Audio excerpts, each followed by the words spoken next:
nga guys, for today's video, ay isi-share ko sa inyo kung paano ako pumunta. Asa may camera? Doon, diba? Doon ka dapat titingin. Paano ba sabihin? Kung paano ko nakarating ng Spain from Hungary. Ano? Kung paano ako pumunta ng Spain mula sa Hungary. Diba? Tama naman ah. Medyo mahirap mag-Tagalog ah. So yun ang ating pag-usapan today. Kasi marami na akong nababasa dyan sa comments. As in, dalawa sila. So, sagutin ko na lang din ng video. Sayang naman, gawin natin ng content yan. So, sumakay ako ng aeroplano. Corny yun, pero totoo naman. Ang una kong ginawa, nag-book ako ng ticket from Hungary to Spain. Tapos, yun muna ang ginawa ko bago ako nagpasa ng resignation. Alam mo yung sigurado na yung ticket bago nagpasa ng resignation. Anyway, so ayun nga, nagpasa ako ng resignation letter doon sa company namin. Ipinapasa ko na lang yun doon sa friends ko doon na naiwan. Tapos, pinabigay namin sa leader namin. Ang kagandahan lang, kasi naging kaklose namin yung leaders namin doon sa Hungary. So, and then, hindi ko na inintay yung approval. May mga kasabay ako, pero ako lang yung ako lang yung pumunta ng Spain. And yung iba kong friends ay sa Paris naman sila pumunta. Dahil nga meron pa akong visa sa Hungary, so hindi na ako nag-apply ng visa papuntang Spain. So ang pinakita ko lang sa airport ay yung passport ko, tsaka yung, anong tawag doon? TRC? Ano ba? TRC? PRC? Permanent resident card. Yung ID, yung permanent, ano ba tawag? Wait lang. Ang pinakita ko lang sa airport, sa immigration, ID ko sa Hungary. Mabilisan. Huwag yung screenshot. Well, hindi naman to valid kasi expired na siya. Ito lang yung pinakita ko, tsaka yung passport, and very smooth na akong nakalagpas sa immigration. Walang tanong-tanong syempre. August 12, 2023 ako umalis ng Hungary, and yung card ko ay valid pa naman siya. Valid pa siya till September 30, 2024 pa yung validation niya. So, yeah. So, yun. Basta valid pa yung ID nyo sa Hungary is, yeah, very smooth lang kayong makakalusot niyan. So, hindi na ako nag-apply ng visa. Dire-diretso lang. Tapos, wala akong visa dito, guys. 'Di ba ang tourist meron silang 90 days na legal na magstay dito. So, until now, andito ako.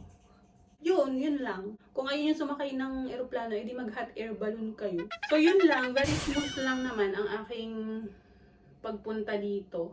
Meron pang other way. Kung gusto nyong pag nakarating kayo dito ay legal agad kayong manirahan. Pwede kayong mag-apply ng student visa.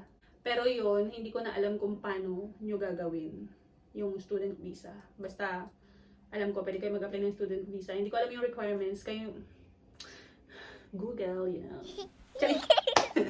Hindi ko ma-share kasi, hindi ko pa naman siya naranasan, and wala akong legit na napapagtanungan pa about. Wala pa akong legit na napapagtanungan tungkol dyan. Ang masashare ko lang ay yung sa experience ko para sigurado tayo. Para hindi tayo nag-share ng mga mali-maling impormasyon dito. Yun lang. Tapos yun, go with the flow ka na dito.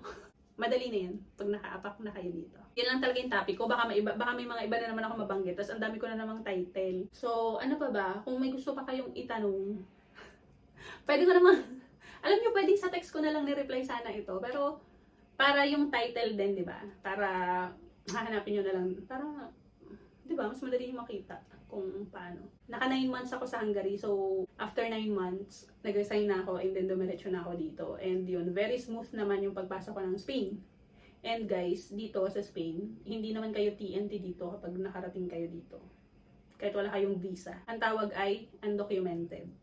And alam nyo ba, kahit sa hospital, kasi hindi ko kasi alam to nung unang dating ko dito, nalaman ko na lang nung nandito na ako kasi may mga nakilala na rin akong Pinoy. Kahit undocumented ka, pwede kang magparehistro sa malapit na, ang tawag nila ay ambulatoryo. Hindi siya hospital, pero parang health center. Okay, sa next next vlog ko na yan. Iba na naman yung topic. Gusto ko lang sabihin na pag nandito kayo and wala kayong visa, hindi TNT, welcome dito. Yung mga Filipinos na walang papel, ang tawag ay undocumented. Pero hindi ka illegal. Hindi ka legal, pero hindi ka illegal. Ang gulo, no? Pero yun nga, ang tawag ay for arraigo socio-laboral. Tapos yun, mamumuhay ka lang ng normal dito. Ano lang, strive lang, work, pambayad ng renta ng bahay. Yun yung status ko ngayon dito. For arraigo socio-laboral. For arraigo socio-laboral. So yeah, yun lang naman ang aking masishare for today. Ano pa ba? Kung may iba pa kayong katanungan, i-comment nyo lang dyan, tapos gawan ko rin ng video. Ano pa ba? Ano ba bang dapat kong idagdag dito? Once in a while, meron dito mga pulis na nag-check. Di pa naman ako na like kadalasan mga lalaki yung chine-check nila. Tapos, mayroon din kasi mga ibang lahi dito na undocumented. Tapos, same lang sa ating mga Filipino na pwede silang mag-apply ng resident permit after, hindi ko lang alam kung ilang taon sila, pero ganun din yung status. Di ba nag-Spanish class ako, so may mga classmate ako doon na same ko ng status. So, one time, na-check yung classmate ko na lalaki na mga police. Ang dami nilang police, like 4, 5, ganyan. So, chinek lang naman yung empadron. Hindi ko alam, empadron siguro kasi papel lang yung pinakita, tsaka yung passport. So, make sure lang na dala nyo lagi yung passport every time na lalabas kayo. Kahit hindi ko naman ginagawa yan. Lagi ko naiiwan, pero importante yun. Dapat laging dala ang passport para pag halimbawa, may sample, may mag-audit. Audit? Ay, ba't ayaw magsara nito? So, kung halimbawa man na may ganyang eksena, di ba, walang hassle. Tingnan lang naman nila yan, i-check. Ewan ko kung anong chine-check nila, pero random checking lang din yan. And, hindi ka naman papatalisikin ng Espanya kahit may pulis na mag-check sa'yo. That's it for today. Bye! Pinapawisan na ako. Summer na naman guys, kasi yung bangs ko. Ano pa ba? Subscribe na kayo. Yan o. Dagdagan nyo naman yun. Panay kayo nood. Hindi man lang kayo mag-like, tapos hindi kayo mag-subscribe. For now, bye-bye.